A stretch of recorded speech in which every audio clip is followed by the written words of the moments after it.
राजस्व मंत्री आणि नागपूर जिल्ह्याने पालकमंत्री चंद्रशेखर बावनकुळे यांनी बुधवारी कडक सूचना दिल्या की नागपूर शहरात जे सीसीटीव्ही कॅमेरे खराब आहेत त्यांना पुढील 15 दिवसात काम करून सरकारला दिला जावा। दरम्यान बावनकुळे यांनी स्पष्ट केले की या प्रकल्पाच्या देखभालीसाठी आणि दुरुस्तीसाठी 10 कोटी रुपयांची निधी उपलब्ध करून दिली जाईल।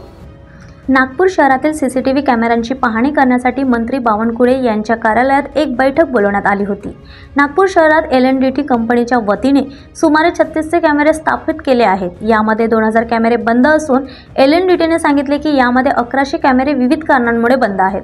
मंत्री बावनकुळेंनी व्हिडिओ कॉन्फरन्सिंगद्वारे नागपूरचे पोलीस आयुक्त रवींद्र कुमार सिंगल यांना LNDT कंपनीद्वारे दुरुस्त करून सुरू केलेल्या कॅमेऱ्यांचे निरीक्षण करण्याचा आदेश देखील दिला आहे, जेणेकरून ते व्यवस्थित कार्यरत आहेत का ते पाहता येईल। नागपूर शहरात सीसीटीव्ही कॅमेरे लावल्यामुळे गुन्हा ओळखणे सोपे होईल। मंत्री चंद्रशेखर बावनकुळे यांनी LNDT कंपनीच्या अधिकाऱ्यांना स्पष्ट सूचनाही दिल्या आहे की हे कॅमेरे चोरी, हत्या, डकेती आणि अपघात यांसारख्या गुन्ह्याच्या तपासणीसाठी उपयुक्त ठरतील। त्यामुळे खराब कॅमेरे 15 दिवसाच्या आत सुधारून चालू केले पाहिजेत।